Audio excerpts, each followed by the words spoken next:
फ़रवहीम नाज़रीन अस्सलाम वालेकुम, मैं हूँ इमरान वसीम। नाज़रीन, प्रोग्राम में हम बात करेंगे जो सुप्रीम कोर्ट ऑफ पाकिस्तान में चीफ जस्टिस ऑफ पाकिस्तान के अख्तियारात से मुतल्लिक मुजवज़ा कानून साजी के ख़िलाफ़ जो आइनी दरख्वास्तों पर समाअत हुई है। अदालत उज़्मा के कमरा अदालत नंबर 1 में होने वाली इस अहम समाअत का अदालती कार्रवाई का मुकम्मल अहवाल आपके साथ शेयर करेंगे और आपको बताएँगे कि इस समाअत के पहले 15 मिनट में क्या हुआ, अगले 15 मिनट में क्या हुआ और फिर उसके बाद अगले 10 मिनट में क्या हुआ और फिर वो 5 मिनट जो 10 मिनट के बाद अगले 5 मिनट थे वो क्यों अहमियत के हामिल थे, उसमें क्या बातें हुई ये भी आपको बताना है। और फिर आज की अदालती कार्रवाई में इमरान खान साहब का जो मौक़िफ़ रहा है, जो वकील थे दरख्वास्त गुजार के राजा आमिर ख़ान, इम्तियाज़ सदीक़ी साहब इमरान खान के किस मौक़िफ़ की नफ़ी कर रहे थे और उनके अपने जो दलाइल थे उसमें क्या तज़ादात मौजूद थे। और इसके साथ साथ आज की अदालती कार्रवाई के बाद जो हुक्मनामा है वो कमरा अदालत में क्यों डिक्टेट नहीं किया गया। आम तौर पे तो होता है कि हुक्मनामा कमरा अदालत में डिक्टेट कर दिया जाता है, जज साहबान बाद में जाके उस पर दस्तखत करते हैं, तो इसकी वजह क्या बनी ये भी आपके साथ हम शेयर करेंगे। लेकिन आज आपको ये भी बताना है कि आज की इस अदालती कार्रवाई के दौरान जो सहाफ़ी वहाँ पर इस प्रोसीडिंग को नोट कर रहे थे वो आपस में क्या सरगोशियाँ, क्या वेस्परिंग आपस में कर रहे थे। जब इम्तियाज़ सदीक़ी साहब कोई नुक्ता अदालत के सामने रखते तो ये लाइटर नोट के ऊपर ये डिटेल भी इस सारी तफसीलात में अदालती कार्रवाई के साथ हम जो है वो शामिल करेंगे। लेकिन आज सबसे पहले आज की अदालती कार्रवाई का जो हुक्म है, अदालत ने इस मुकदमे को, इन दरख्वास्तों को जो आप कह सकते हैं कि इब्तदाई समाअत के लिए एक्सेप्ट कर लिया है। अटॉर्नी जनरल को नोटिस कर दिया गया है, सदर मुमलिकत के प्रिंसिपल सेक्रेटरी को, वज़ीर आज़म के प्रिंसिपल सेक्रेटरी को, वफाक पाकिस्तान को और इसके साथ साथ वजारत कानून को नोटिस जारी कर दिया गया है, पाकिस्तान बार काउंसिल को नोटिस जारी किया गया है, सुप्रीम कोर्ट बार को नोटिस जारी किया गया है और अदालती मामून मुकर्रर करने का इंदिया भी दिया गया है। और जज साहब ने कहा है, चीफ साहब ने, कि हो सकता है कि अदालती मामून भी मुकर्रर करें, लेकिन अटॉर्नी जनरल को रोस्टम पे बुलाकर चीफ जस्टिस ने यह भी कहा कि प्रिंसिपल, क्योंकि आप लॉ ऑफिसर हैं फेडरेशन के, तो जामे मामनत तो आपने देनी है, लेकिन हो सकता है अदालती मामून भी मुकर्रर करें। और फिर चीफ साहब ने कहा क्योंकि इसमें अदलिया की आज़ादी के हवाले से इन दरख्वास्तों में कई अहम बुनियादी सवालात उठाए गए हैं, पार्लियामेंट का बड़ा एहतराम है, लेकिन हमने जायज़ा ये लेना है कि क्या इस मुजवज़ा कानून साजी में कहीं कहीं आइनी इनराफ तो नहीं किया गया, आइन की खिलाफ वर्जी तो नहीं की गई। और फिर जो आज लोग ख्वाहिशात लेके आए हुए थे, गालिबन आज कोई बड़ा फ़ैसला हो जाएगा, तो फ़ैसला तो शायद कुछ ना कुछ होगा, लेकिन जो कार्रवाई है वो ये लग रहा है, क्योंकि चीफ जस्टिस साहब ने ये कहा है कि अब हमारे पास अगले हफ्ते 4 दिन है, जजेस की अवेलेबिलिटी को भी देखना है और फिर हम कोशिश करेंगे कि जल्द इस केस की समाअत को मुकर्रर किया जाए।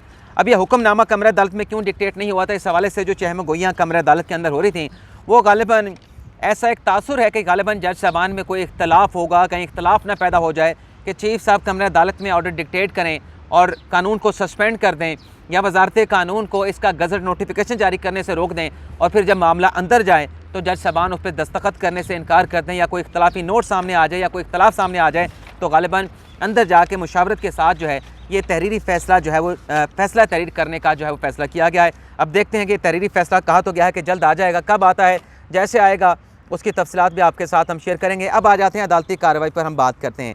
नाज़रीन, 11:30 बजे का वक्त दिया गया था कि 11:30 बजे अदालती कार्रवाई का आगाज़ होगा, लेकिन 15 मिनट की ताख़ीर से जो है वो अदालती कार्रवाई शुरू हुई और 11:45 पर जब जज साहबान जो है कमरा अदालत में आके बैठे तो जब नाज़रीन जज साहबान आके बैठे तो कुछ दोस्तों ने कहा कि ये जो 15 मिनट की ताख़ीर हुई है, ग़ालिबन इसकी वजह यह है कि जज साहबान जो है 15 मिनट कमरा अदालत के पीछे वहाँ पे ठहरे, आपस में कोई डिस्कशन या मुशावरत करते रहे। लेकिन बहरहाल पहले ख्वाजा तारिक रहीम साहब जो कि पटिशनर के वकील हैं वो रोस्टम पे आए। उन्होंने कहा जी मेरी भी पटिशन है, लेकिन चूँकि पहले पटिशनर इम्तियाज़ सदीक़ी साहब हैं, राजा आमिर ख़ान हैं, तो पहले इम्तियाज़ सदीक़ी साहब आर्गू कर लें, मेरी तैयारी है, लेकिन पहले मुनासिब होगा कि इम्तियाज़ सदीक़ी साहब आर्गू करें।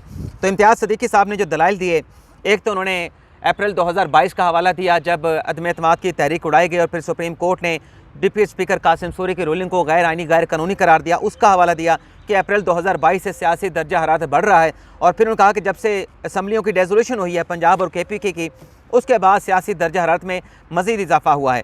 और फिर उन्होंने कहा कि इलेक्शन कमीशन इंतखाबात करवाने के लिए तैयार नहीं था, अदालत ने 2 फैसले दिए, एक मार्च में दिया, एक अप्रैल में दिया, और ये जो सुप्रीम कोर्ट के इलेक्शन के हवाले से फैसले थे, अहकाम थे, इससे कानून की हुक्मरानी कायम हुई, इससे आइन की बालादस्ती कायम हुई। और फिर इम्तियाज़ सदीक़ी साहब अपने मौके पे आए, उन्होंने कहा कि ये दरख्वास्त मैं इसलिए लेके आया हूँ कि पार्लियामेंट पर जो है वो अदलिया पे ज़ाती हमले किए गए, ये हमले पार्लियामेंट से हुए, काबीना के लोगों ने किए, वफाकी वज़रा ने किए, हुकूमत के लोगों ने किए। तो ये बिल जो मैं दरख्वास्त बिल के ख़िलाफ़ लेके आया हूँ, इसकी बुनियादी वजह अदलिया की आज़ादी है। उन्होंने कहा कि चीफ जस्टिस के अख्तियारात से मुतल्लिक बिल जो है अफसोसनाक है। ये बिल सदर साहब को भेजा गया, सदर साहब ने तो वापस भेज दिया कि नज़रसानी करें, लेकिन मायनी खेज़ मशावरत के बगैर दोबारा ये बिल जो है मुश्तरका इजलास से मंजूर करवा के सदर साहब को भेज दिया है, तो 10 दिनों के बाद ये दोबारा कानून बन जाएगा। और फिर उन्होंने वो जो कानून है वो कानून अदालत में पढ़ा और फिर इम्तियाज़ सिद्दीकी साहब ने नुक्ते अदालत के सामने रखे कि वो किन बुनियाद के ऊपर, किस लॉजिक के ऊपर इस कानून साजी को, मुजवज़ा कानून को चैलेंज कर रहे हैं। एक तो उन्होंने कहा कि ये जो बिल है इसको जो इंडोर्स किया गया है ये गैर कानूनी है। इस बिल का जो तसव्वुर उन्होंने कहा, क्योंकि तसव्वुर जो था कि ये बिल हम बनाएंगे, रेगुलेट करेंगे आर्टिकल 184(3) के अख्तियार को, ये भी गैर आइनी है। इस बिल की तैयारी गैर आइनी है। इस बिल पर जो काबीना में गौर किया गया है वो गैर आइनी है, और इस पर काबीना ने जो मंजूरी दी है वो भी गैर आइनी है। और फिर इसके बाद इस बिल को जो असम्बली में पेश किया गया और जो पास किया गया है वो भी गैर आइनी है। और फिर आगे इम्तियाज़ सिद्दीकी साहब ने कहा, जैसे कि उन्होंने कहा कि अख्तियारात जो हैं वो सुप्रीम कोर्ट के करटेल नहीं किया जा सकते, तो ये सुप्रीम कोर्ट के अख्तियारात को जो है वो करटेल किया गया है, इस कानून साजी को कलअदम करें। और फिर उन्होंने ये भी कहा कि अब जो मामला है वो पार्लियामेंट से निकल चुका है, इसे पार्लियामेंट की प्रोसीडिंग नहीं कह सकते। उन्होंने कहा कि ये मामला अब ज़ेरे इल्तवा है, एक मुजवज़ा बिल है, कानून साजी के अमल से निकल गया है, तो सदर के दस्तखत और ज़ेरे अपना दस्तखत और पार्लियामेंट के दरमियान ये कानून पड़ा हुआ है, तो सुप्रीम कोर्ट इसमें इंटरवीन कर सकती है।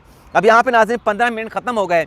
इम्तियाज़ सिद्दीकी साहब दलाइल दे रहे थे, कोई एक सवाल नहीं, कोई एक रिमार्क्स नहीं, मुकम्मल पिन ड्रॉप साइलेंट, कोई किसी किस्म की ऐसी बात नहीं कि जैसा आपने कोई सवाल पूछा हो। इम्तियाज़ सिद्दीकी साहब बोले जा रहे हैं, दलाइल दिए जा रहे हैं, बैटिंग किए जा रहे हैं, छक्के लगाए जा रहे हैं, चौके लगाए जा रहे हैं। इसके बाद फिर इम्तियाज़ सिद्दीकी साहब ने एक नई लॉजिक रखी। उन्होंने कहा, चीफ जस्टिस के बगैर सुप्रीम कोर्ट नहीं होती, चीफ जस्टिस ना हो तो बाकी जजेस नहीं होते, चीफ जस्टिस हो तो सुप्रीम कोर्ट है, बाकी जजेस बेशक ना हो तो सुप्रीम कोर्ट फिर भी रहती है। उन्होंने कहा कि इस अदालत की जो पैदाइश है वो चीफ जस्टिस के साथ हुई है, चीफ जस्टिस होगा तो ये अदालत होगी। उन्होंने कहा कि क्या चीफ जस्टिस के बगैर बाकी जजेस को सुप्रीम कोर्ट कहा जा सकता है? फिर उन्होंने कहा कि चीफ जस्टिस और जजेस के अख्तियारात पर कोई समझौता नहीं हो सकता, चीफ जस्टिस का दफ्तर किसी के साथ शेयर नहीं हो सकता। ये मुजवज़ा अथॉरिटेटिव कंट्रोल को, ये मुजवज़ा जो कानून है, ये अथॉरिटेटिव जो कंट्रोल है उसको ख़त्म करने के मुतरादिफ है मुजवज़ा बिल। कई फ़ैसले मौजूद हैं अदलिया की आज़ादी के हवाले से। और फिर उन्होंने अप्रैल 2022 का वो फ़ैसला जिस पर इमरान खान साहब ने नज़रसानी की दरख्वास्त दायर कर रखी है, जिस पर अदालत उज़्मा के 5 रुकनी बेंच ने करार दिया था कि डिप्टी स्पीकर कासिम सूरी की जो रूलिंग है वो गैर कानूनी है, गैर आइनी है, उस पर इमरान खान साहब की भी नज़रसानी की दरख्वास्तें हैं। स्पीकर अपना असद कैसर ने नज़रसानी की दरख्वास्त दायर कर रखी है, कासिम सूरी साहब ने नज़रसानी की दरख्वास्त दायर कर रखी है। यानी उस फैसले को ना इमरान खान साहब ने एक्सेप्ट किया, ना कासिम सूरी ने किया, ना असद कैसर ने किया। लेकिन ये इम्तियाज़ सिद्दीकी साहब उसी फैसले का हवाला दे रहे थे कि वो एक फ़ैसला मौजूद है जिसमें सुप्रीम कोर्ट ने पार्लियामेंट के मामले में मदाखलत करके उस रूलिंग को गैर आइनी, गैर कानूनी इसलिए करार दिया क्योंकि सुप्रीम कोर्ट का कहना है कि अगर आइन की वायलेशन हो तो हम पार्लियामेंट के अंदर की कार्रवाई का भी जायज़ा ले सकते हैं। अब इसमें एक और कंट्राडिक्शन, यानी इमरान खान के मौक़िफ़ की तो उन्होंने नफ़ी कर दी कि इमरान खान का जो मौक़िफ़ है वो गलत है। अब ये जनाब खुद इमरान खान साहब के वकील थे उस केस में और ख़ुद नज़रसानी दायर करने वाले हैं, अपनी नज़रसानी में उस फैसले को मान नहीं रहे, जिस फैसले को मान नहीं रहे उसी फैसले की मिसाल नज़ीर अदालत में पेश कर रहे हैं। अब आगे भी सुनते जाएँ। उन्होंने कहा जी मुजवज़ा बिल से आइन की खिलाफ वर्जी की गई है। और फिर उन्होंने कहा, बल्कि मैं आगे चला गया, उन्होंने कहा कि ये हाँ जी आगे जाना पड़ेगा, यहाँ पे रुक गया। फिर 15 मिनट यहाँ पे और गुजर गए, जो पहले मैंने 15 मिनट का जिक्र किया, 15 मिनट यहाँ पे और गुजर गए। हमारा एक साफ़ी दोस्त ने कहा कि घबराना नहीं है, तो मैंने इसको कहा कि ये रूट क्या कौन सा चल रहा है, मुझे सारे रूट का पता है, हम क्यों घबराएंगे, हमें तो पता है कि होना क्या। फिर एक और दोस्त ने कहा कि एक प्रिंसिपल है कि एक इशू है कि कोई जज जो है अपने ओन काज का, अपने इशू का जज नहीं हो सकता, तो ये कैसे हो सकता है? जज of his own cause, you can not be ए जज ऑफ हिज ओन काज, तो ये कैसे हो सकता है? तो हमने भी इसको आना जाना कर दिया, बस छोड़ें जी, ये चलता है। फिर इसके बाद इम्तियाज़ सिद्दीकी साहब ने कहा कि पार्लियामेंट का अपना एरिया है, एग्जीक्यूटिव का अपना एरिया है, अदलिया आइन की मुहाफ़िज़ है, अदलिया का काम इंसाफ करना है। और फिर किसी दोस्त ने, साफ़ी ने बैठे कहा कि देखें क्या ज़बरदस्त किस्म के दलाइल दे रहा है, जजेस को खामोश करवा के रख दिया कि जज साहब कोई सवाल नहीं पूछ रहे, कोई रिमार्क्स नहीं दे रहे कि आपने ये बात क्यों कही। और फिर इसके बाद इम्तियाज़ सिद्दीकी साहब ने कहा, और इस दौरान 10 मिनट और गुजर गए। फिर इम्तियाज़ सिद्दीकी साहब ने कहा कि पार्लियामेंट अदलिया को डिक्टेट नहीं कर सकती कि अदलिया ये करे या अदलिया वो करे। और फिर इम्तियाज़ सिद्दीकी साहब ने कहा कि आइन के आर्टिकल 191 के तहत जो है वो रूल्स बनाए गए हैं और हर सतून अदलिया, मुकन्नना और एग्जेक्टिव जो है वो अपने अपने डोमेन में आज़ाद है, वो आज़ाद है, उनमें मुदाखलत नहीं हो सकती। और भाई यही तो रौला है, यही तो कह रहे हैं कि पार्लियामेंट में मुदाखलत नहीं हो सकती, पार्लियामेंट गैर आइनी काम करेगी, जैसे डिप्टी स्पीकर कासिम सूरी की रूलिंग के सुप्रीम उसका कोर्ट उसका जायजा ले सकती है, लेकिन मुजवज़ा कानून के अंदर मुदाखलत आइनी दरख्वास्त के ज़रिए कैसे हो सकती है, यही तो सवाल है। लेकिन इम्तियाज़ सिद्दीकी साहब ने इसकी लॉजिक पेश की। उन्होंने कहा कि अदलिया के इंटरनल मामलात में मुदाखलत नहीं हो सकती। उन्होंने कहा कि जो इंटरनल इश्यूज़ हैं, इंटरनल जो मैटर्स होते हैं वो तो ज़्यादा हाई पेडेस्टल पे होते हैं। चीफ जस्टिस किसी भी सतून से बालातर है। फिर चीफ जस्टिस साहब ने 5 मिनट के बाद, यानी ये 45 मिनट गुजर गए, कोई रिमार्क्स नहीं आया, कोई सवाल नहीं आया।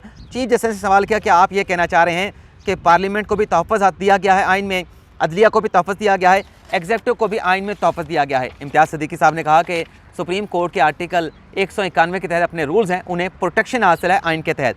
और फिर इम्तियाज़ सिद्दीकी साहब ने कहा, सदर साहब की उन्होंने तारीफ़ें शुरू की कि सदर साहब जो है वो इत्तेहाद की अलामत है, यूनिटी की अलामत है, वो आम शहरी नहीं होता।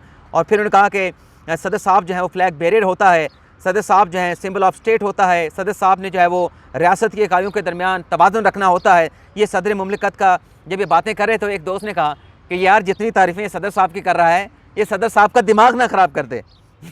फिर आगे इम्तियाज़ सिद्दीकी साहब ने फिर अपने दलाइल में कहा कि अब मुजवज़ा बिल जो है वो बन चुका है, कानून साजी मुकम्मल हो चुकी है, तो अब इसे आप पेंडिंग बिल नहीं कह सकते, बिल बन चुका है, कानून साजी का अमल मुकम्मल हो चुका है। अब तो सदर साहब के दस्तखत होना ना होना एक रस्मी सी कार्रवाई है, जिस पर जैसे चीफ साहब ने कहा आप ये कह रहे हैं कि बिल जो है वो अपनी आखिरी शक्ल अख्तियार कर चुका है। जैसे आयशा मलिक साहब ने कहा कि आप आर्टिकल 75 को पढ़ें, और फिर उन्हें आर्टिकल 75 को पढ़ा। और फिर जैसे इजाज़ुल एहसान साहब ने कहा कि आपका मतलब ये है कि 10 दिन के बाद ये कानून बन जाएगा, इसका मतलब ये है कि ये कानून बन चुका है, सिर्फ टाइम लैप्स है, टाइम का गुजरना बाकी है। इम्तियाज़ सिद्दीकी साहब ने कहा कि पार्लियामेंट का काम जो है वो ख़त्म हो चुका है। और फिर उन्होंने कहा कि आइन के साथ जो है वो ये फ्रॉड हुआ है, असम्बली की कार्रवाई का आप जायज़ा लें। और फिर उन्हें हस्बा बिल 2007 का हवाला दिया। उन्होंने कहा हस्बा बिल सदारती रेफरेंस आया था वज़ीर आज़म की एडवाइस के ऊपर। वो यही तो हम कह रहे हैं कि हस्बा बिल जो आया था वो तो वज़ीर आज़म की एडवाइस पे आया था, सदर साहब तो अकेले रेफरेंस भी नहीं भेज सकते। तो मोहम्मद अली मज़हर साहब ने कहा कि हस्बा बिल पे सुप्रीम कोर्ट ने ओपिनियन दी थी, फैसला नहीं दिया था, क्या वो बाइंडिंग थी? तो इम्तियाज़ सिद्दीकी साहब ने कहा कि वो ओपिनियन नहीं बल्कि अदालत उज़्मा की एडवाइजरी जुरिस्डिक्शन में एक डिटर्मिनेशन थी। और फिर उन्होंने कहा कि उसमें उस डिटर्मिनेशन में वो जो हस्बा बिल था उसकी कुछ शिकों को गैर आइनी करार दिया गया और गवर्नर को दस्तखत करने से रोका गया। और यहाँ पे नाज़रीन 1 घंटा गुजर गया। 1 घंटे के दौरान जज साहबान के सिर्फ 4 सवाल या क्या 4 रिमार्क्स आए। और उस पर मेरे एक दोस्त ने कहा कि ये 4 रिमार्क्स या 4 सवाल भी ऐसे हैं कि आप किसी रास्ते में जा रहे हो और किसी से कोई रास्ता पूछे तो आपको बता दे भाई इस तरफ से निकल जाओ। कहते ये इस तरह के रिमार्क्स थे। और फिर इम्तियाज़ सिद्दीकी साहब ने कहा कि अवामी मफाद ने अदालत ने हमेशा जायज़ा लिया है, अदालत ने अवामी मफाद में इमारतें गिराई हैं, बिल्डिंगें गिराई हैं, इंक्रोचमेंट को ख़त्म किया है, बुनियादी हकूक़ को तहफ़्फ़ुज़ किया है। और ये जो कानून साजी हुई है या इनके आर्टिकल 5 की 2A की और भी बहुत सारे आर्टिकल का हवाला दिया, उनकी खिलाफ वर्जी है। चीफ जस्टिस के अख्तियारात को वापस नहीं लिया जा सकता। और उन्होंने कहा कि अपील का हक़ दे दिया गया। देखें जी, इसमें अपील का हक़ दे दिया गया। अपील का हक़ तो आइन में है ही नहीं। आइन के आर्टिकल 188 में तो सिर्फ रिव्यू दिया गया है कि आप रिव्यू कर सकते हैं। और फिर उन्होंने शिकवा भी किया कि रिव्यू के अंदर तो स्कोप बड़ा कम होता है, लेकिन आपने तो अदालतों ने ऐसे रिव्यू भी आए कि आपने उससे बड़ा लंबा टाइम दिया। और जब ये बात कर रहे थे तो हम समझ गए कि जस्टिस काजी फायसे के रिव्यू का हवाला दे रहे हैं, कि जो कई दिनों तक सुना गया था कि इस अदालत ने जस्टिस काजी फायसे का रिव्यू जो है वो काफ़ी दिनों तक सुना था। और फिर उन्होंने कहा इम्तियाज़ सिद्दीकी साहब ने कि अपील अगर आइनी दरख्वास्त आई उस पर 10 रुकनी लार्जर बेंच बन जाए तो फिर अपील कितने जज सुनेंगे, ये भी एक बड़ा अहम सवाल है। और फिर एक मुनफरिद लॉजिक उन्होंने अदालत के सामने रखी। चीफ साहब भी उस पर बोल पड़े। लॉजिक क्या थी? उन्होंने कहा जी देखें, चीफ जस्टिस और सीनियर जजेज जो हैं एक आर्टिकल 184(3) का मुकदमा सुने, उस पर फैसले दें, फिर उसके बाद जूनियर जजेस बैठ के उस केस पे अपील सुने। ये तो बड़ा अनबिकमिंग होगा, नाखुशगवार होगा, बदजायका होगा। जिस पर चीफ जस्टिस ने कहा कि सुप्रीम कोर्ट के तमाम जजेस बराबर हैं। इम्तियाज़ सिद्दीकी साहब ने कहा कि जस्टिस काजी फायसा और उनकी फैमिली को प्रोटेक्ट करने के लिए आपने उस रेफरेंस को कलअदम करार दिया। आपने जो है वो रिव्यू की दरख्वास्तें खारिज की। हालांकि इस बेंच में बैठे जो लोग थे, जो जज साहबान थे, मौजूद जज साहबान थे, वो जज साहबान वो थे जिन्होंने जस्टिस काजी फायसा के ख़िलाफ़ जो रज़रसानी की दरख्वास्तें थीं वो खारिज कर दी थीं। और इसके बाद फिर इम्तियाज़ सिद्दीकी साहब ने कहा कि इसी असूल को जो प्रोटेक्शन दी गई इस सुप्रीम कोर्ट के सीनियर प्यूनी जज को, इसी असूल को यहाँ पे अप्लाई किया जाए और ये जो कानून साजी है मुजवज़ा, इसको फारिग कर दिया जाए, इस कानून साजी को कलअदम करार दिया जाए। फिर चीफ जस्टिस ने कहा कि ये प्री मैच्योर है, आप अदालत में आ गए हैं, आप कितनी देर और दलाइल देंगे, हमारा जुडिशल कमीशन का इजलास भी होना है। और फिर जस्टिस मुनीब अख्तर साहब ने कहा कि आप अपनी प्रेयर पढ़ें, तो वो उन्होंने प्रेयर पढ़ी और प्रेयर पढ़ने के बाद कहा कि आप इस कानून को गैरानी करार दें और फौरी तौर पे इस पर जो है वो अमल दरामद भी रोक दें। जिस पर जस्टिस मोहम्मद अली मज़हर साहब ने कहा कि हस्बा बिल में तो रेफरेंस आया था, सदर साहब ने भेजा था, ये आप तो आइनी दरख्वास्त लेके आए हैं, तो ये तो जुरिस्डिक्शन आपस में मैच भी नहीं कर रही। जिस पर इम्तियाज़ सदीकी साहब ने कहा कि सुप्रीम कोर्ट के पास आर्टिकल 184(3) के तहत बड़े वसी अख्तियारात हैं, आप सदर साहब को दस्तखत करने से भी रोक सकते हैं। उसमें उधर भी गवर्नर को दस्तखत करने से रोका गया था। आप ये भी क्यों बनी, वो ये कह रहे थे कि आप बिल को सस्पेंड कर दें, आप किसी तरीके से ये बिल इन्फोर्स ना हो पाए। इसके बाद अटॉर्नी जनरल को रोस्टर पर बुलाया चीफ साहब ने और उनसे कहा कि इसमें चंद ऐसे नुकात उठाए गए हैं जिसकी डिटर्मिनेशन, जिसका जायज़ा लेना ज़रूरी है। आपने लाजमी इसके नोट्स लिए होंगे, आप अपना मौक़िफ़ देंगे, लेकिन हम तमाम जो फ्रीक हैं उन्हें नोटिस कर रहे हैं और बाकी जो ऑर्डर हुआ वो मैंने आपको बता दिया है। तो लग ये रहा है कि जो मुमकिन हुक्मनामा आएगा उसमें वजारत कानून को ये डायरेक्शन जारी कर दी जाएगी कि जब तक ये केस सुप्रीम कोर्ट में ज़ेर इल्तवा है, पता नहीं कितने अरसे तक ज़ेर इल्तवा रहेगा, तब तक इस कानून को आप नोटिफाई नहीं करेंगे। यानी जब नोटिफाई नहीं होगा, स्टेटस को कह दिया जाएगा, तो फिर हुकूमत के पास अपील करने का राइट नहीं रहेगा, क्योंकि कानून एक तरीके से सस्पेंड हो चुका होगा, वजारत कानून उसको नोटिफाई नहीं करेगी और फिर उसके बाद अपील करने का हुकूमत के पास राइट भी नहीं होगा। तो ये था नाज़रीन आज का हमारा। जब राइट नहीं होगा, कानून पेंडिंग होगा, नई कानून साजी भी नहीं कर सकेंगे। ये भी बड़ी दिलचस्प सूरत हाल है। लेकिन बहरहाल आपसे इजाज़त चाहते हैं। अल्लाह ताला हम सब का हामी नासिर अपनी दुआ में याद रखिएगा। अल्लाह हाफ़िज़।